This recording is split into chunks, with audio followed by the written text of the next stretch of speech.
김명희 문학TV 시청자 여러분 안녕하세요.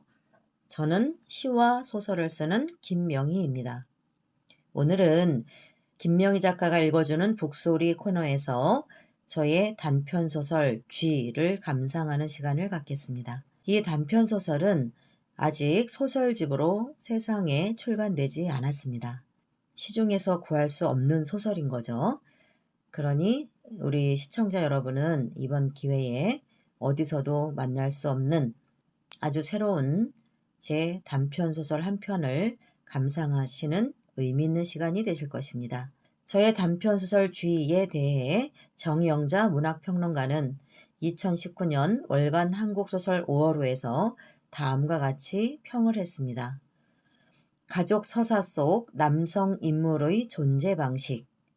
정영자 문학평론가. 문학 비평과 창작에서 여성주의가 논의되고 적용된 것은 이미 오래전 일이다. 그동안 의미 있는 문학 창작물과 비평적 결과물도 많이 생산되었다. 그런데 페미니즘, 즉 여성주의가 다시금 뜨거운 주제가 되고 있다. 이제는 이론의 영역을 넘어 폭발력 있는 사회운동이 된 지도 오래이다. 이는 이전부터 전개되고 축적되었던 여성과 여성주의 운동의 저력과 불만이 몇몇 계기를 맞아 불이 붙은 결과이다. 이와 함께 여성주의에 대한 남성의 반발도 무시하지 못할 수준으로 나타나고 있다. 이만하면 충분하다와 여전히 모자라다는 양쪽의 충돌이 사회적으로 심각한 수준이다. 인류 역사에서 가장 오래된 불평등 중 하나가 성적 불평등인데 이 정도의 갈등 없이 성평등의 길로 나아갈 수는 없을 것이다. 이전의 남성들이 누리던 많은 권리를 박탈당한 지금의 남성 입장에서는 불만이 많겠지만 여전히 사회와 개인의 삶 곳곳에 성적 고정관념과 불평등한 성적 역할 분배가 많은 것은 사실이다. 따라서 남성들도 이전에 누렸던 그들의 권리에 자신을 비교하기보다는 여성의 입장에서 지금의 삶과 세계를 바라보는 것이 필요하다. 여성의 지위는 같은 시대, 같은 계급의 남성과 비교되지 않는다. 2010년 여성의 지위는 2010년 남성의 지위와 비교되지 않고 조선시대 여성과 비교되며 중산층 여성의 지위는 중산층 남성과 비교되지 않고 노동계급 남성과 비교한다. 월간 한국소설 5월호에 실린 작품 중에는 가족관계에서 일어나는 이야기를 다룬 소설들이 많았다. 그 중에서도 김명희의 쥐 등이 그것이다. 가족 서사에서 만들어줄 수 있는 남성 인물의 세 가지 존재 방식을 잘 드러내고 있기에 이를 5월호 대상 소설로 선정한다. 네, 2019년 5월호를 출간했던 월간 한국소설에 많은 작가들이 작품을 실었는데요. 그 중에 특별히 3편의 작가들의 단편 소설을 정영자 문학평론가가 평을 특별히 다뤘던 것을 읽어드렸습니다. 가족 서사에서 만들어줄 수 있는 남성 인물의 3가지 존재 방식 중에 김명희 작가의 쥐, 이 단편 소설에 다뤄진 한 인물이 이 3가지 중에 한 남성 인물로 포함이 되었습니다. 김명희 단편소설 쥐는 신춘문예 스타일로 쓴 단편소설이니 소설 창작에 관심 있는 분들은 귀 기울여서 특히 더 잘 들어보시기 바라겠습니다. 소설 창작 기법에 대한 질문도 댓글로 많이 달아주시고 여러분 좋아요, 구독 꼭 많이 눌러주시기 바랍니다. 여러분들이 눌러주시는 좋아요와 구독은 저에게 에너지원이 됩니다. 감사합니다. 그러면 김명희 작가의 단편소설 쥐 감상하는 시간 시작하겠습니다. 김명희 작가님의 작품 단편소설 쥐를 낭독해드리겠습니다. 네, 이 작품은 책으로는 발간되지 않았고요. 한국소설에만 발표가 된 작품입니다. 편안히 책방 주인 목소리에 귀 기울여주시면 감사하겠습니다. 쥐. 버스에서 내린 순간 발목 근처가 차고 섬뜩했다. 알 수 없는 기척이 그녀를 툭 치고 재빨리 종족을 감췄다. 놀란 수인이 몸을 움츠리며 발밑을 살폈다. 방금 다른 구멍에서 출몰한 바람이 수인의 바지가랑이를 콱 물고 놓지 않았다. 수인이 그 마을을 다시 찾은 건 몇 년 만이었다. 계획에 있었던 것은 아니었다. 소읍에 볼일 있어 갔다가 잠시 시간이 남았다. 오래전 그곳을 떠난 후 그 집에 대한 기억들을 잊으려 애쓰며 살았다. 그토록 외면했던 곳을 오늘 찾아가 보기로 마음먹은 그녀. 갑작스런 자신의 결정이 조금 난감했지만 피하지 않기로 했다. 그 집은 현실에서 수십 년 전쯤 과거 속으로 후퇴한 듯 붉게 녹슨 양철 지붕이었고 담벼락은 황토 흙이었다. 새로 개량한 2층 양옥집들이 즐비한 그 마을에서 흙집은 그곳이 유일했다. 집 앞에 서자 오래된 흙과 곰팡내가 뒤섞여 악취가 훅 끼쳤다. 어릴 적 상여막을 지날 때면 종종 맡았던 냄새와 흡사했다. 그녀가 폐가 마당을 서성이다 벌판 한가운데 외계 행성처럼 떠있는 아파트 단지를 응시했다. 그곳 6층 베란다에 매달린 어떤 두 아이가 행복하게 손을 흔드는 환영이 보였다. 그 두 아이를 향해 수인이 쓸쓸히 미소를 지었다. 호준의 경제력은 늘 존재감이 없었다. 절망처럼 깊은 반지하방만 전전하던 시절이었다. 수인은 몹시 지쳐 있었고 어린 두 아이에게 미안했다. 그녀가 아이들을 위해 용기를 낸 것은 얼마 후였다. 빚이라면 몸소리치던 그녀였다. 평생 카드조차 안 쓰고 현금만 고집했었다. 그런 그녀가 대출을 끼고 벌판 한가운데 꿈의 궁전으로 입주를 성공했다. 간신히 들어간 전세였다. 논 가운데 들어선 아파트라 교통편이 나빴다. 하는 수 없이 중고 승용차라도 있어야 했다. 부부는 어렵게 장만한 중고차로 마음이 뿌듯했다. 그 소식을 듣고 수인의 친정엄마가 찾아왔다. 그녀 엄마가 승용차 앞 유리에 손을 얹고 기도를 했다. 수인은 그런 엄마가 늘 탐탁치 않았지만 가만히 기다려주었다. 엄마가 비명을 지른 건 그때였다. 고요히 기도하던 그녀의 엄마가 까무러치듯 차에서 물러났다. 수인과 그녀 남편 박호준도 덩달아 혼절하듯 놀랐다. 수인이 엄마를 다그치듯 물었다. 엄마, 왜 그래? 아니야, 내가 뭘 잘못 봤나 봐. 수인의 엄마는 자신이 본 뭔가를 들키지 않으려 했었다. 3살 딸아이를 업고 안색을 살피던 수인이 신경질적으로 엄마를 다그쳤다. 글쎄 뭐냐니까? 아무 일도 아니야. 박서방, 제발 운전 조심해, 알았지? 항상 조심해. 네, 장모님. 수인의 엄마는 뭔가에 놀란 게 분명했다. 그날 그녀의 엄마는 쫓기듯 집으로 돌아갔다. 아파트에 입주한 수인은 이삿짐 풀기에 바빴다. 이제 그녀에게도 화초가 웃어주고 놀이터에 나간 아이들을 내려다볼 수 있는 환한 베란다가 생겼다. 두 아이가 내달릴 수 있는 거실이 생겼고 텔레비전에서만 보았던 소파 놓을 자리가 생긴 것이었다. 믿어지지 않았다. 입주 후 한 달이 채 못 된 어느 날이었다. 수인의 남편 호주는 교통사고를 내기 시작했다. 꼬박꼬박 감기약 챙겨 먹듯 한 주에 한 건씩 교통사고를 냈다. 모두 뒤에서 앞차를 받은 호준의 과실이 컸다.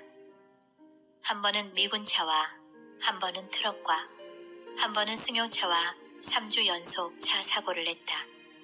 귀신이 고칼 노릇이었다. 그때마다 보험 처리하고 합의 보며 수인은 더욱 지쳐갔다. 마지막 4번째 사건이 터진 것은 새벽이었다. 남편은 자욱한 새벽 안개 속에서 자전거를 타고 횡단하던 60대 노인을 축구공처럼 날려버렸다. 노인은 두개골 파열로 현장에서 즉사했다. 아파트 입주한 지 2달 만이었다. 큰맘 먹고 새로 맞춘 오렌지빛 커튼은 아직 거실에 매달리지 못한 때였다. 이삿짐을 다 풀기도 전이었다. 이제야 새 집에서 한번 살아보나 했던 수인은 망연자실했다. 그 아파트 전세도 수인이 몸이 부서지도록 벌어 겨우 장만했던 터였다. 3살, 8살 어린 남매는 단지 안에 놀이터가 있어 몹시 좋아했었다. 단지 내 놀이터 위치를 다 익히기도 전 두 아이도 그곳을 떠나야 할 운명이었다. 아파트에 이사와 막 친해지기 시작했던 옆동 여자들은 딴 세상에 있는 듯 너무 평온해 보였다. 그녀는 악몽에 시달렸다. 극도의 불안으로 숨이 잘 쉬어지지 않았다. 끝없는 벼랑 아래로 아득히 떨어지는 기분이었다. 남편은 구속되고 수인은 3살 딸을 업고 구치소를 드나들었다. 매일 유가족 찾아가 빌고 법원으로 구치소로. 그녀의 발은 헐어 말이 아니었다. 고인이 누워있는 장례식장에 찾아가 눈물로 용서를 빌며 매달렸다. 하루아침에 가장이자 아버지를 잃은 그들이었다. 그들은 수인의 옷과 머리를 다 잡아뜯은 후 합의금 1억을 요구했다. 꿈을 꾸는 것 같은데 좀처럼 깨지 않았다. 수인의 등에 업힌 3살 아이가 겁에 질려 숨 넘어가도록 울었다. 대출 원리금은 산더미처럼 부풀어갔다. 결국 수인은 몇 푼 안 되는 아파트 전세금을 모두 빼기로 했다. 대출금이 전부였으니 돈이 남을 리 만무했다. 수인은 지인들에게 최대한 빚을 내서 돈을 모아봤지만 합의금은 턱없이 부족했다. 그녀는 어떡하든 구속된 남편을 꺼내놓고 보자는 생각뿐이었다. 아직 낯선 소읍을 발로 누비며 탄원서를 받기 시작했다. 일일이 대문을 두들기고 용기 내어 아파트 초인종을 눌렀다. 사람이 나오면 자신의 처지를 설명하며 도장과 서명을 하나씩 받기 시작했다. 소읍에 있는 마을 정부를 누비며 사정에 도장을 받고 부족부는 공탁을 걸고 호준이 풀려나기를 기다렸다. 몇 달 후 구치소에 갇혔던 호준이 곧 석방될 거라는 통보가 왔다. 호준이 풀려나기 이틀 전이었다.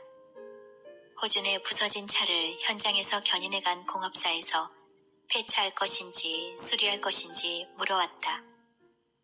수인은 호준이 그 차를 보면 악몽이 떠오를까 싶어 자신이 그곳을 찾아갔다. 수인의 엄마가 차마 딸만 보낼 수 없어 함께 가겠다고 나섰다. 공업사 뒷곁에 버려진 차의 모습은 처참했다. 수인은 엄마의 손을 잡고 가슴을 진정시키며 천천히 다가갔다. 새벽 안개 속에서 사람을 들이받고 죽게 한 회색 괴물이 이빨을 감추고 엎드려 있었다. 괴물은 당장이라도 벌떡 일어나 수인의 목을 물어뜯을 것만 같았다. 차 앞쪽으로 다가가던 수인의 엄마가 그 자리에 주저앉고 말았다. 맙소사, 저거였어. 수인은 두려움 가득한 얼굴로 서서 차를 살폈다. 운전석 위쪽 차 유리와 지붕 이음새가 사람 머리 모양으로 움푹 패여 있었다. 그곳은 둥근 운석이 콱 박혔다 빠진 자리처럼 동그랬다. 깨진 유리 틈마다 망자의 흰 머리카락과 찢긴 두개골 살점이 붉은 딸기잼처럼 끼어 있었다. 수인의 다리가 사시나무처럼 떨렸다. 수인의 엄마는 떨리는 목소리로 중얼댔다. 내가 그때 이 차에 손을 얹고 기도했을 때 바로 이 모습을 봤어. 그리고 누군가 붉은 피를 앞유리창에 양동이로 확 뿌리더구나. 너무 끔찍했는데 네가 놀랄까봐 차마 말해줄 수 없었다. 그런데 어떻게 이런 일이 정말로 벌어질 수 있지? 어떻게 이런 끔찍한 일이 내 딸에게. 하늘도 무심하시지. 회차해주세요. 수인은 단 한마디를 남기고 돌아왔다. 그녀는 곧 출감할 남편에게 그 악몽을 재확인시켜주고 싶지 않았다. 3달 만에 집행유예로 풀려난 호주는 집으로 돌아왔다. 빈손으로 급히 집을 알아보니 갈 곳이 거의 없었다. 손에 쥔 돈으로 갈 수 있는 곳은 쉽게 추려졌다. 벌판에 농막처럼 지은 비좁은 단칸방에 간이 화장실이 밖에 있는 곳이나 허름한 창고가 전부였다. 다른 데 더 알아보고 결정할게요. 돌아서는 그녀 얼굴은 무척 어두웠다. 집에 돌아온 수인은 등에서 잠든 딸을 안방에 재우고 거실로 나왔다. 수인과 호주는 거실 이쪽과 저쪽 끝에 앉아 바닥만 보았다. 호주는 교통사고로 구치소에 석 달간 다녀온 후 더욱 말수가 줄어들었다. 얼굴은 아직도 충격에서 벗어나지 못한 표정이었다. 호주는 본래 매사 자신감이 없었다. 가뜩이나 없던 총기가 더 없어 보였다. 답답했던 수인이 호준을 향해 한마디 했다. 우리 이사 어떻게 해? 뭔가 해결책 좀 내놔봐. 꽂아놓은 보리자루처럼 그러고만 있지 말고 돈을 좀 구해오든지. 돈? 내가 돈을 어디서 구해? 잘 알면서. 대체 당신 할 줄 아는 게 뭐야? 사기당하는 일 아니면 사고치고 구치소 가는 거 말고는 아무 능력도 없어? 왜 살아? 결혼은 왜 했고 애는 왜 낳았어? 어? 속이 터진 수인이 한마디 하고 주방으로 가버렸다. 저녁 밥을 하려고 보니 쌀도 바닥이었다. 수인은 무슨 정신으로 지금껏 버텼는지 알 수 없었다. 법원으로, 구치소로, 유가족 장례식장으로, 탄원서 받으러 돌아다닌 세월까지 모두 악몽을 꾼 듯 아득했다. 밀린 설거지를 하고 나와보니 호주는 거실에서 옷 입은 채로 코를 골았다. 수인은 그런 남편을 보며 한숨을 내쉬었다. 수인은 그 옆에 쭈그리고 앉아 잠든 호준을 물끄러미 보았다. 호준은 앞니 2개가 유난히 돌출된 것이 설치류를 연상케 했다. 취. 수인은 입속으로 한 번 더 되뇌어 보았다. 취. 입을 반쯤 벌리고 잠든 호준. 수인은 자신도 모르게 호준의 잠든 얼굴에서 쥐의 형상을 떠올렸다. 수인은 평생 남편 덕 한 번 본 적 없었다. 착하기만 했지 무엇 하나 악착 같은 모습이 없던 호준. 그는 하는 일마다 쉽게 포기했고 실패로 귀결 짓는 것에 망설임이 없었다. 수인은 몇 년 전부터 남편을 포기했다. 그런 남편을 볼 때마다 어린 2 아이와 앞으로 살 날이 막막했다. 다음날 수인은 남편과 집 보러 갈 의욕이 나지 않았다. 한 아이는 없고 한 아이는 걸리고 크로스백을 메고 그녀가 집을 나섰다.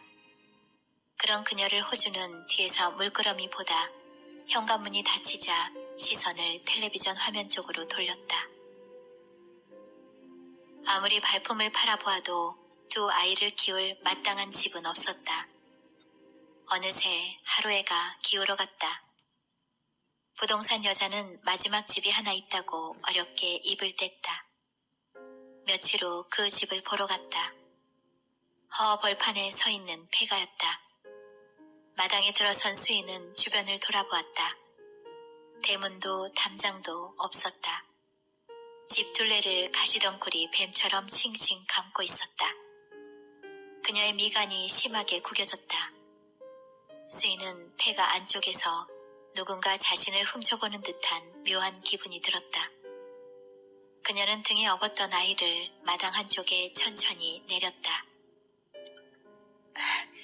동생이랑 잠깐 놀고 있어. 엄마 저 안쪽 좀 보고 나올게. 엄마, 우리 여기로 이사와?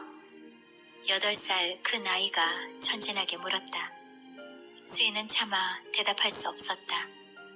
3살 딸과 8살 아들은 흙이 덮인 마당에서 마냥 신나 장난쳤다. 부동산 여자가 낡은 현관문에 녹슨 열쇠를 힘겹게 밀어넣었다. 현관 유리는 반쯤 깨져 사라졌고 비닐로 덧대어 테이프가 붙여져 있었다. 작은 테이프가 바람에 펄럭였다. 문을 열자 곰팡내가 확 달려들었다. 수인은 당장이라도 어둠 안쪽에서 뭔가가 덮칠 것 같은 공포를 느꼈다. 들어가 둘러보세요. 이 마을에서 빈 집은 이곳 하나예요. 땅 주인은 서울 살아서 신경 쓸 일은 없을 거예요. 그 돈에 맞는 집은 이게 마지막이에요. 돌아다녀봤으니 잘 알죠? 수인은 어둡고 침침한 집 안으로 천천히 발을 들여놓았다. 수많은 눈알들이 어딘가에 숨어 자신을 훔쳐보는 듯했다. 그 불길함은 계속 수인을 물고 늘어졌다. 집 안으로 들어서자 머리 위 거미줄이 수인의 목과 뺨을 휘감았다.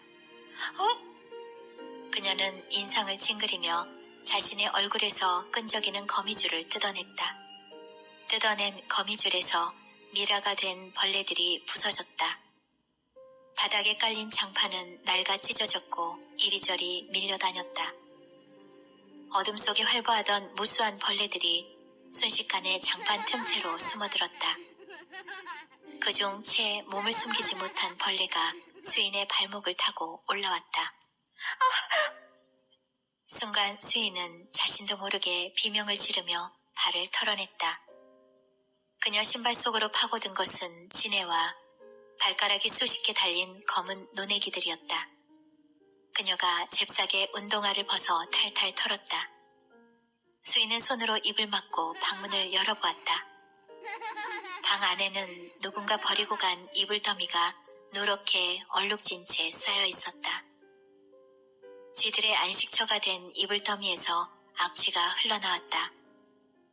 바람벽에서 흙덩이들이 굴러떨어져 낡은 장판 위에 개미집처럼 둔덕을 이루고 있었다.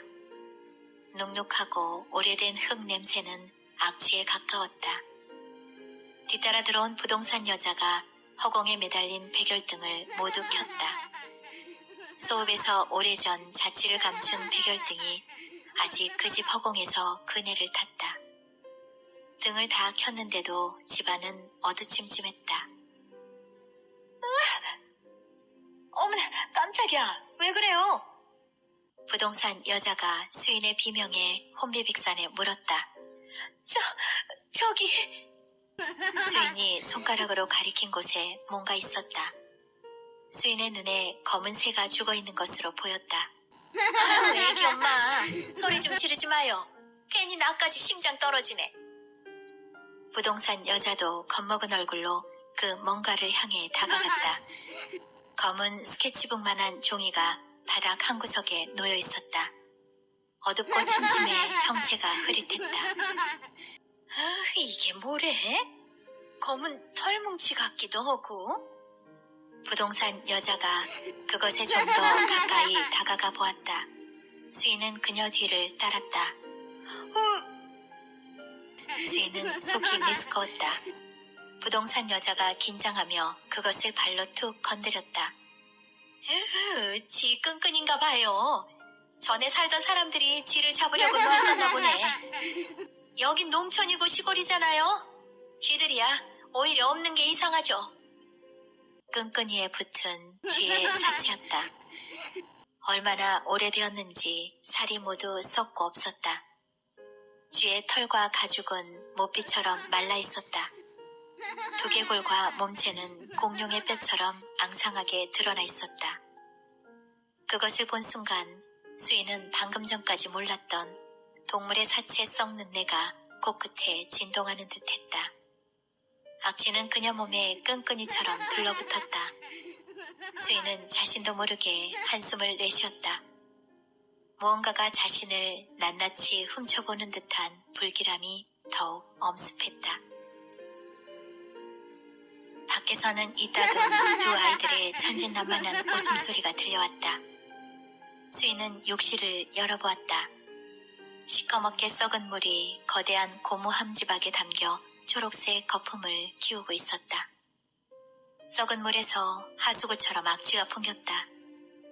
그 위에 난전을 펼친 거미줄은 정글처럼 우거져 있었다. 욕실 천장에서 기어나온 돈벌레가 전속력으로 벽을 질주하더니 수도꼭지 아래 축축한 철수세미 속으로 몸을 숨겼다. 한 뼘 크기의 작은 유리창도 다 깨져 바닥에 떨어져 있었다.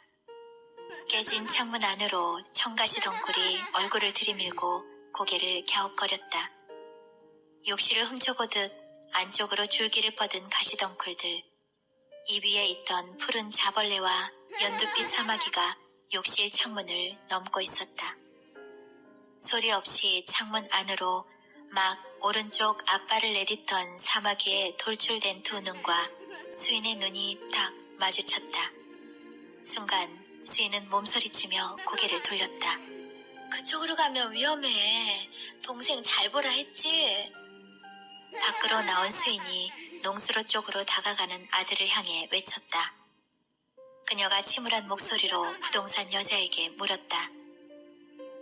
집 뒷곁 좀 봐도 될까요? 저쪽이에요. 손질은 좀 해야 될 거예요. 나골이 비었던 집이니 그러려니 하고 살아야죠. 서울 사는 중이니 부수고 건물 새로 짓는다고 신경을 통 안 썼어요.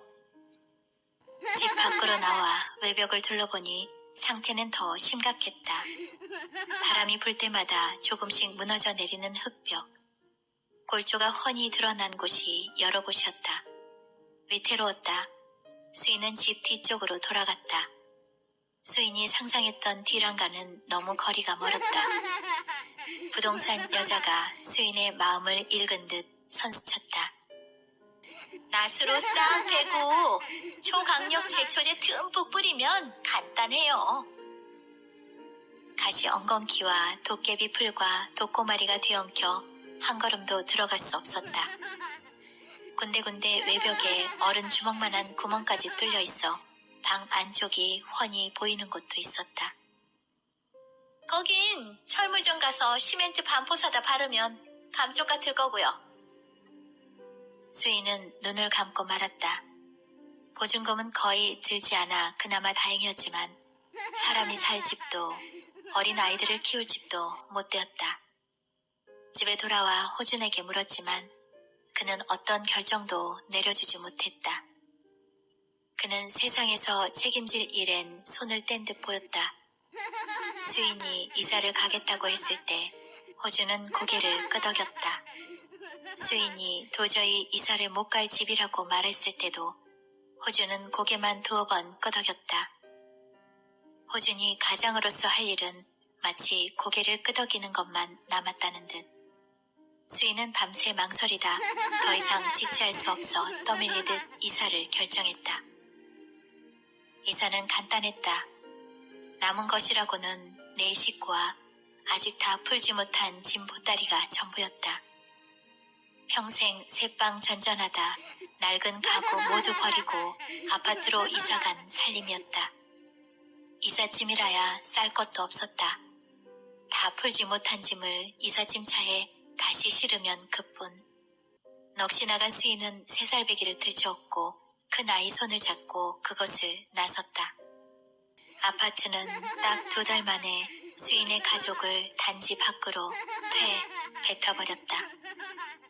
이삿짐차를 뒤따라가며 백미러 속으로 코일처럼 감겨드는 그 아파트를 보았다. 해당초 내게 맞지 않는 새 옷이었어. 마당에 이삿짐을 내렸다. 미리 와서 기다리던 수인의 엄마도 안색이 어두웠다. 호주는 철물점에 목과 시멘트와 비닐을 사러 간다고 멀어졌다. 전 주인이 버리고 간 몽당 빗자루로 거미줄을 걷어내며 수인의 엄마가 궁시렁댔다. 아휴, 내가 그때 이런 사달이 날 줄 알았다. 아휴, 그게 이렇게 될 예시였던 거지 뭐겠니? 아휴, 불쌍한 것. 복도 지지리도 없지. 대체 다 무너져가는 이 집에서 어떻게 저 어린 것들을 키우겠다는 거야? 이게 집이니 헛간이지? 내가 그토록 운전 조심해라 할 것만. 아이고 속 터져. 어디서 만나도 저런 반불줄 쭉정이를 만나서는 이사 한번 잘못 가면 집안 망하는 건데 대체 일을 어쩌면 좋으냐? 집이라고 원 등골이 오싹오싹하네. 아니, 돈 못 벌고 무능하면 사고는 치지 말고 네 속은 썩이지 말아야지. 아주 그냥 평생이야 평생 저놈의 인간을 그냥. 딸과 손주가 너무 가여웠다. 그렇다고 자신이 품을 형편도 안 되었다. 그날 수인의 엄마는 폐가를 뒤엎은 가시덤불들을 뜯어내며 눈물을 닦았다. 3살 딸을 업고 낡은 장판을 걷고 집안을 치우고 페인트칠을 하던 수인은 지쳐 말이 없었다. 집 안으로 들어설 때마다 수인은 긴장했다. 언제나 경계의 눈빛으로 문 틈새를 먼저 살폈다. 낮 동안 일어났을 두려움의 깊이는 항상 불길하게 따라붙었다. 차갑고 습한 음기가 가득한 그곳. 수인은 이 집으로 이사온 후 가슴 밑바닥 어딘가에서 쥐덕 같은 몸소리를 느끼곤 했다. 그 불길함을 따라가 보면 언제나 쥐 끈끈이에 붙은 비명이 뾰족한 앞니를 내밀고 소리를 내질렀다. 어떤 죽음은 곧장 신발장 앞 물체로 발견되곤 했다. 잡아도 잡아도 끝이 없었다. 어떤 날은 쥐 일가족이 고스란히 끈끈이에 붙어 존재를 드러내기도 했다. 그렇게 잡아도 밤이면 이방 저방으로 쥐들이 들락거렸다. 한밤중에 물을 마시러 거실에 불을 켜면 한두 마리의 검은 먹구름이 잽싸게 종족을 감췄다. 어떤 날에는 잠자는 수인과 2 아이 이마 위로 먹구름들이 타 넘어 다녔다. 외벽 곳곳에서 흙이 헐어내려 주먹만한 구멍이 늘 새롭게 등장했다. 장판 모서리, 신발장 및 장롱 뒤쪽까지 새로운 구멍은 여지없이 생겨났다. 어떤 달에는 물과 전기세보다 쥐 끈끈이 값이 더 들었다. 끈끈이에 붙은 채 아직 살아있는 쥐들을 수인이 작대기로 마당 밖까지 밀쳐냈다. 쥐들은 끈끈이에 붙어 탈출하려다 몸이 반쯤 찢어진 채 빽빽 소리를 질렀다. 날카로운 앞니는 엄청난 공격성을 품고 수인과 2 아이들을 노려보았다. 큰 아이가 비비총탄으로 끈끈이에 붙은 쥐들을 겨냥하며 사격을 즐겼다. 마당에 있는 2 그루의 돌배나무는 끈끈이에 붙은 쥐들을 걸음으로 받아먹고 날이 갈수록 병충해가 빨랐다. 쥐들의 습격에 몸서리쳤지만 수인은 그나마 내부에 개조한 화장실이 있어 위안을 삼았다. 그녀도 쥐들처럼 점점 말수가 줄어갔다. 그 마을로 이사를 간 후 호주는 동네 농가 밭에서 날품을 팔았다. 벌이는 영 신통치 않았다. 그녀도 마냥 손 놓고 있을 수 없었다. 뭐든 해야 내 식구 입에 풀칠을 할 터였다. 아이들이 어려 공장에도 나갈 수 없었다. 수인은 생각 끝에 작은 아이를 옆에 태우고 차 장사를 하기로 마음먹었다. 그때까지만 해도 수인은 또 다른 먹구름이 다가오고 있음을 알지 못했다. 한참 고민 끝에 수인은 친정엄마 돈을 빌려 폐차 직전에 화물차 2대를 샀다. 자신에게 기대려는 남편 차와 자신의 차에 건어물을 싣고 슈퍼가 먼 시골 동네로 다니며 장사를 시작했다. 수인이 악착같이 장사를 하고 한밤중에 집에 돌아오면 온종일 라면만 끓여 먹은 아이들은 허기가 져 잠들어 있었다. 집 안은 라면 비닐까지 뒤엉켜 쓰레기장을 방불케 했다. 수인은 아이들이 가엾고 참담했지만 잘 자라주는 것으로 감사했다. 아침에 일어나니 비가 내렸다. 수인은 비 오는 날은 장사를 나가지 않았다. 비가 오는 날은 마을회관에서 부침개를 부쳐 먹느라 손님도 나오지 않았다. 아침에 비가 오자 수인은 마당 작은 텃밭을 일구기로 마음먹었다. 뭐든 심어서 단돈 1,000원이라도 아껴볼 참이었다. 수인이 비를 온몸으로 맞으며 삽질을 했다. 호주는 아직 일어나지 않았다. 마당에는 호준의 차가 세워져 있었다. 수인은 남편 차에 씌워진 천막을 들춰보았다. 멸치 박스가 거의 팔려나가지 못한 채 쌓여 있었다. 날짜가 제법 되었는지 부패에 가까운 냄새가 훅 끼쳤다. 이걸 대체 어쩔 셈이지? 미쳤군. 수인은 지금도 늘어지게 자고 있는 호준을 떠올렸다. 수인은 화도 나고 멸치값 손해볼까 걱정이 앞섰다. 그녀가 잠시 하늘 날씨를 살폈다. 비는 그칠 것 같지 않았다. 오후에라도 자신의 차에 싣고 나가 떨이로 팔아야 하나 고민했다. 한숨을 쉬던 수인은 자신의 차로 갔다. 어제 건어물을 다 팔고 나온 빈 박스들을 마당 한쪽으로 던졌다. 화풀이할 곳이 마땅치 않았던 수인은 박스를 던지는 일로 화를 사겼다. 마당 한쪽에는 멸치 장사를 시작한 후 모아놓은 폐지가 수북했다. 그 위로 끝없이 비가 내렸다. 박스를 던지다 말고 적재함에 걸터 앉은 수인이 박스 위로 내리는 빗방울을 넉넉히 바라봤다. 가뜩이나 정리 안 되는 낡은 집 마당에 고물상처럼 빈 박스까지 쌓여 집은 더 을씨년스러웠다. 수인은 비를 맞으며 마당에 쌓인 빈 박스들을 차근차근 정리해 자신의 차에 실었다. 고물상에 내다 팔 생각이었다. 지난번에도 한 차 실어다 팔고 2만 원을 받아 두 아이들에게 치킨을 사준 적이 있었다. 1톤 화물차 적재함 가득 싣고 나니 바닥에 습기로 썩어가는 젖은 박스들이 모습을 드러냈다. 젖은 골판지 속마다 벌레들이 들어가 알을 깠다. 종이를 벌레들이 파먹어 언뜻 보아도 박스보다는 흙에 가까웠다. 그것들은 불과 얼마 전까지만 해도 튼튼한 박스들이었다. 지금은 제 힘을 다 내려놓고 쓸쓸히 흙으로 돌아가는 중이었다. 땅속 습기들은 견고했던 박스를 소리소문 없이 파먹었다. 반은 흙이 되고 반은 아직 박스에 머물러 있는 그것을 수인은 한참 들여다보았다. 습기와 벌레에 녹아 사라지고 있는 박스에서 자신의 모습이 오버랩되었다. 수인의 남편 호주는 좀 심하게 착했다. 집에서도 밖에서도 언성 한번 높이는 일이 없는 사내였다. 이사를 가는 곳마다 동네 사람들은 악착 같은 수인보다 호준을 더 좋아했고 점수를 후하게 주었다. 호준은 법 없이도 살 사람이었다. 아니, 그보다 더 심해서 문제였다. 그는 늘 낯선 사람에게 사기당하기 일쑤였고 사기당하기 직전에 수인이 몇 번을 막은 적도 있었다. 수인의 엄마는 호준을 조금 모자란 인간이라 말하기도 했다.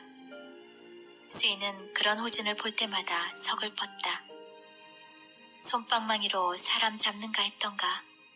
차라리 폭력적이거나 악질이었더라면 모두에게 보여줄 상처라도 수인에게 있을 것이었다. 수인은 고요한 호준의 무책임함에 홀로 안으로 붕괴되어 갔다. 부드러운 흙과 풀 속에서 소리 없이 소멸되고 있는 저 박스들.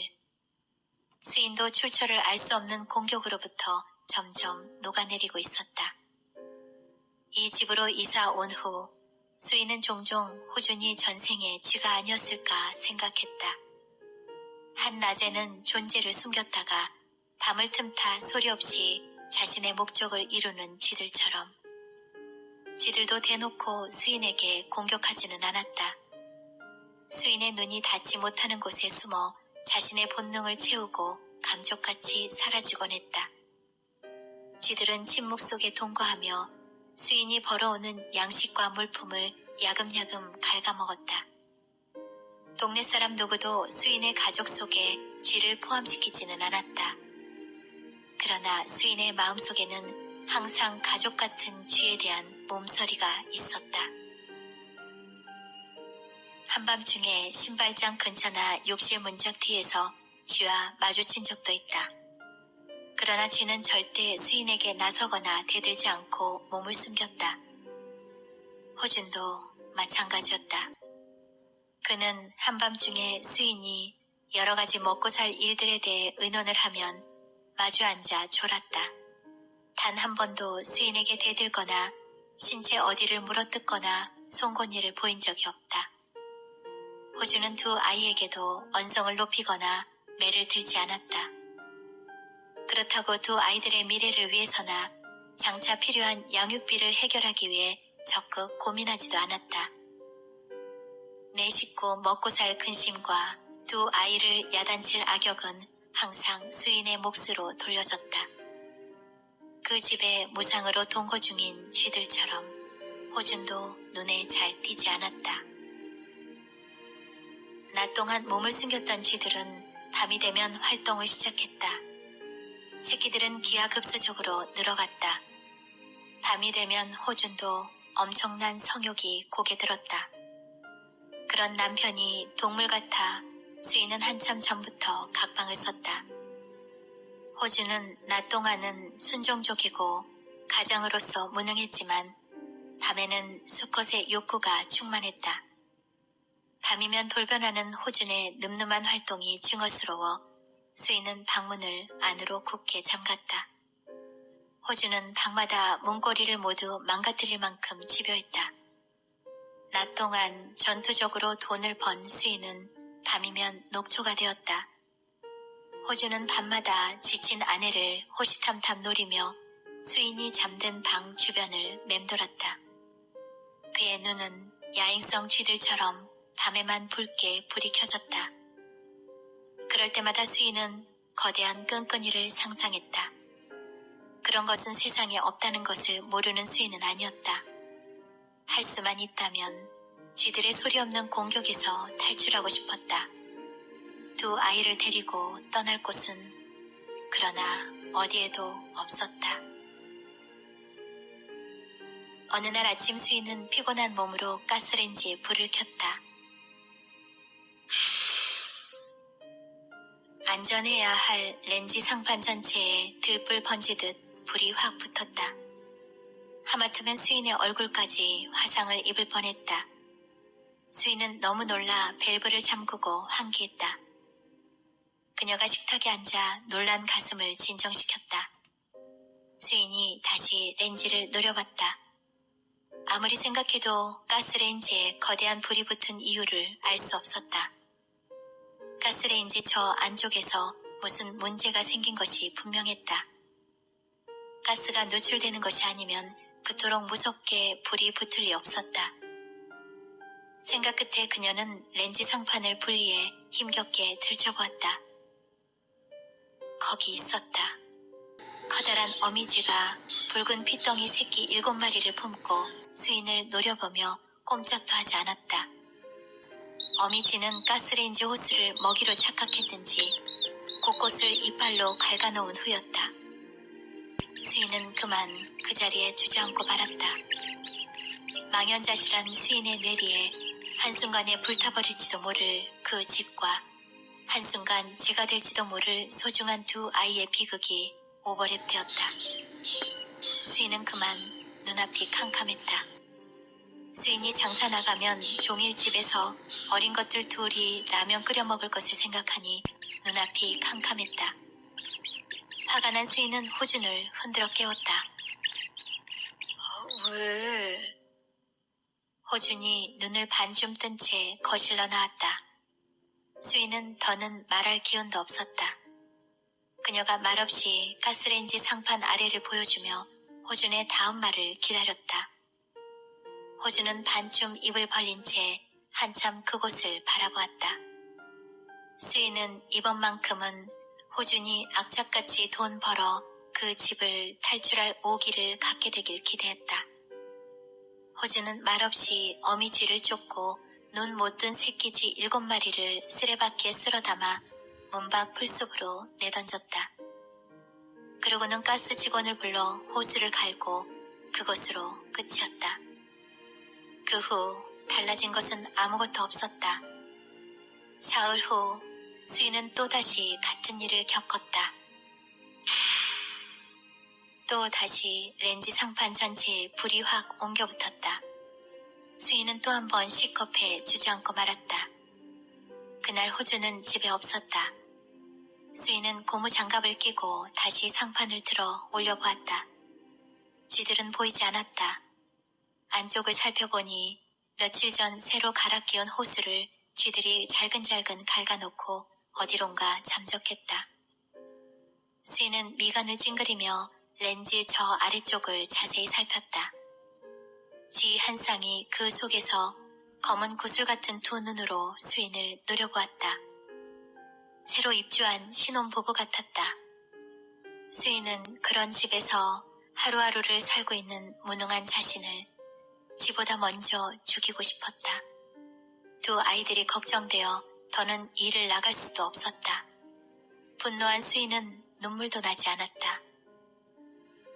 수인은 어느 날 9시 뉴스에서 흘러나올지 모를 일가족 가스 폭발 사망 사건이 그려져 몸소리가 쳐졌다.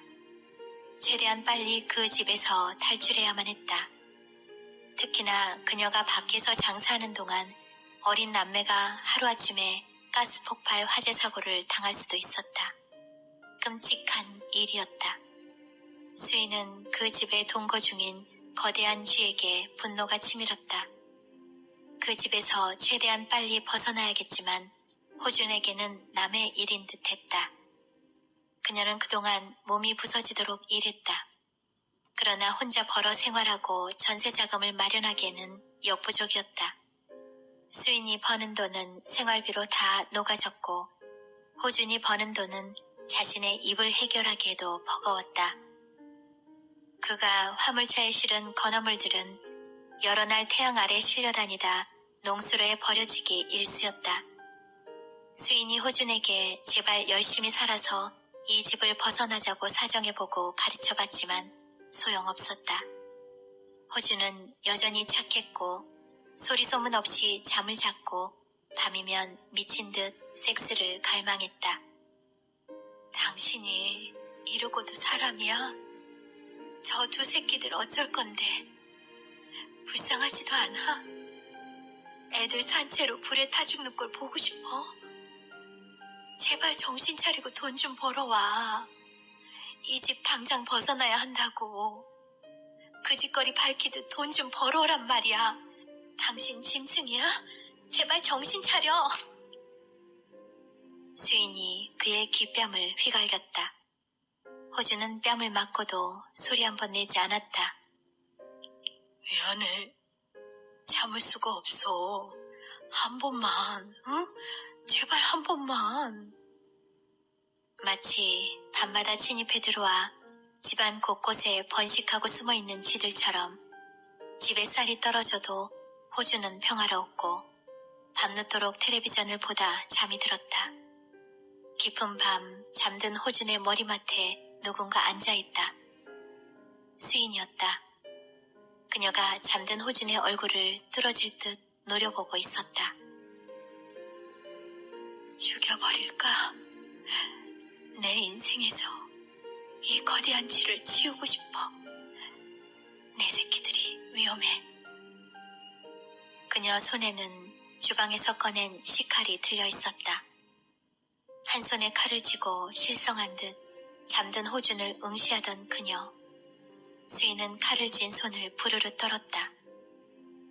얼마 후 힘없이 일어나 칼을 제자리에 갖다 놓고 작은 방으로 가 문을 잠그고 쓰러지듯 누웠다. 수인이 피곤해 절어 작은 아이를 안고 잠들자 호주는 새벽에 깨어나 그 방문을 두드렸다. 생활비 걱정에 잠을 뒤척이다 새벽 늦게 잠든 수인. 밖에서 그녀가 누운 방꼬리를 흔드는 인기척이 들려왔다. 남편이었다. 그 소리에 깬 수인이 신경질적으로 밖을 향해 외쳤다. 왜? 미안해. 참을 수가 없어. 한 번만. 문 좀 열어줘. 제발 한 번만. 수인은 남편의 발정난 음성에 소름이 돋았다. 그녀는 이불을 머리까지 뒤집어 쓰고 잠근 방문을 열어주지 않았다. 수인의 품에서 어린 딸이 곤히 잠자고 있었다. 수인은 딸을 품에 꼭 안고 이마를 쓰다듬었다. 며칠 전 렌즈 속에서 보았던 어미쥐의 눈빛이 떠올랐다. 새끼를 품에 안고 인간을 당당히 노려보던 그 어미쥐의 눈. 이대로는 정말 안 돼. 수인은 어둠 속에 돌아누우며 뭔가를 다짐했다. 얼마나 잤을까? 수인은 간밤에 이상한 꿈을 꿨다. 그 집이 거센 폭풍에 폭삭 무너지는 꿈이었다. 수인은 꿈속에서 장대비를 맞으며 무너진 폐가 속에서 두 아이를 꺼내느라 절규했다. 순식간에 폭삭 주저앉은 그 집 저 안쪽. 두 아이가 황토 흙더미에 깔려 엄마를 부르며 울고 있었다. 수인은 미친 듯 맨손으로 흙더미를 파헤치고 그 속으로 엉금엉금 기어들어갔다. 비는 억수같이 퍼부었다. 먼 곳 벌판에서부터 불어오는 강풍이 단숨에 그곳까지 밀고 들어왔다. 수인은 강풍과 비에 온몸이 흙투성이었고 눈을 뜰 수 없었다. 꿈속에서도 남편 모습은 보이지 않았다. 수인은 울며 흙더미 속에서 어린 남매를 간신히 끄집어냈다. 수인이 기적처럼 두 아이를 끄집어낸 바로 그때 간발의 차이로 남은 기둥이 폭삭 무너져 내렸다. 수인과 두 아이는 온몸이 흙투성이가 된 채 비를 맞으며 마당에 서 있었다. 수인은 악몽 때문에 잠을 깼다. 일어나 보니 두 아이는 수인 곁에서 평온히 잠들어 있었다. 그런 폐가에서 그래도 어미라고 수인의 품에 안겨 잠든 두 아이를 보자 울컥했다. 꿈이었지만 다행히 두 아이를 구했다는 안도의 한숨이 입 밖으로 흘러나왔다. 간밤 꿈속에서 얼마나 용을 썼는지 그녀는 옴짝달싹할 수 없을 만큼 사지가 지쳐 있었다. 누운 채 넋놓고 올려다본 천장에 쥐들이 싼 오줌이 여기저기 노랗게 얼룩져 있었다. 일요일이었다. 아침에 힘겹게 일어난 수인은 남편을 식탁에 불러앉혔다. 그가 설치류를 닮은 앞니를 입술로 가리며 그녀 앞에 천천히 앉았다. 수인은 각오한 듯 말했다. 더 이상 이 집에서는 못 살아. 내게 딱 2년만 시간을 줘. 당신은 2년 동안만 시골 어머니 집으로 내려가 아이들을 좀 맡고 있어. 내가 2년 동안 무슨 짓을 해서라도 전세자금 만들어서 다시 돌아올게. 호주는 놀라지도 않았고 아무 말이 없었다. 수인은 속이 터질 듯 답답했다. 무슨 말이든 해봐. 이 집은 언제 또 가스레인지 호스를 쥐들이 갉아놓을지 모르잖아. 그게 어떤 상황인지 생각은 있지? 이 집에 두 애들 놔뒀다간 큰일 난다고. 난 더 이상 불안해서 애들만 놓고 장사도 나갈 수가 없어. 우리 여기서 빨리 나가자. 이 집은 사람 살 곳이 못 돼. 이러다 우리 정말 끝장날 거야.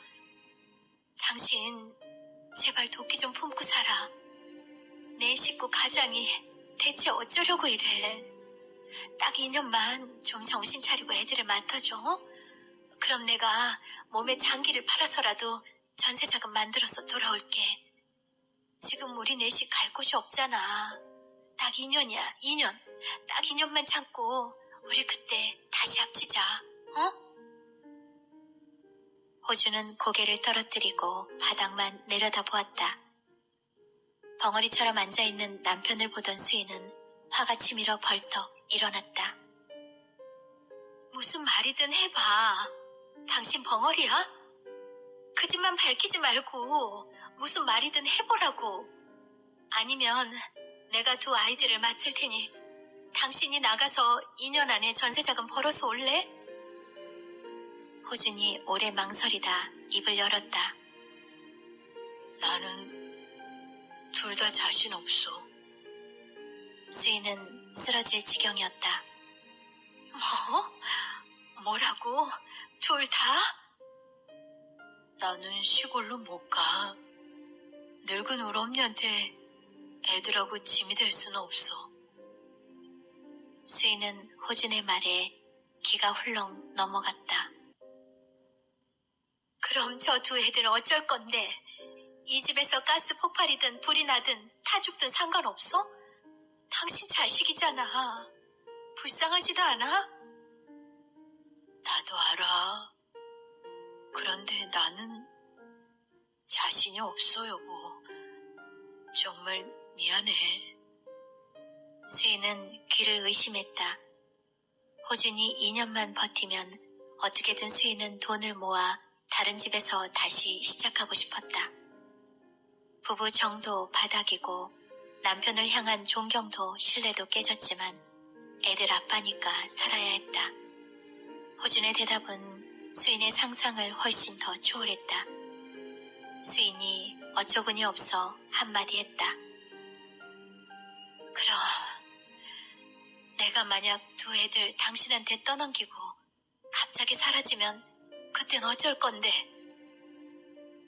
호준이 망설이다 역시 조용조용히 겁먹은 눈동자로 대답했다. 나는 두 애들 키우지 못할 거야. 아마도 당신이 나간다면 애들은 고아원에 맡겨야 하겠지. 겁먹고 기죽은 얼굴로 대답하고 있는 호준을 보자 수인은 순간 사리를 느꼈다. 수인이 두 손을 부들부들 떨며 말했다. 당신, 그러고도 인간이야? 어떻게 하면 사지 멀쩡한 아빠가 자기 새끼를 고아원에 맡기겠다는 말을 아내에게 할 수 있어? 이를 악물은 수인의 눈에서 눈물이 흘러내렸다.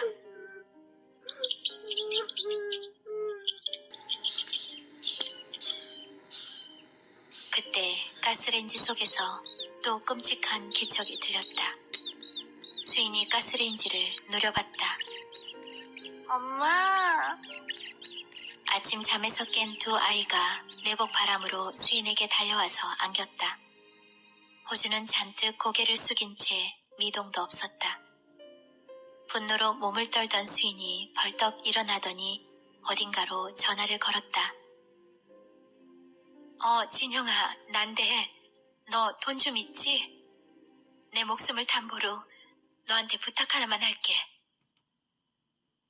그날 수인은 호준과 갈라섰다. 수인에게 남편은 더 이상 어떤 것도 함께 못할 사람이라는 것을 알았다.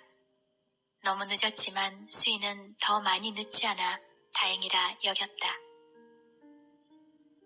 집은 아직 그 자리에 있었다. 수인이 마당으로 들어섰다. 오래전 그때보다 집은 더 처참했다. 수인의 가족이 그 집으로 이사를 갔던 때도 이미 그 집은 모두 발을 끄는 폐가였다. 그 후 몇 년이 더 지났다. 더구나 빈 채로 버려졌으니 집의 몰골은 썩어가는 송장에 가까웠다. 그때나 지금이나 여전히 대문도 울타리도 없다.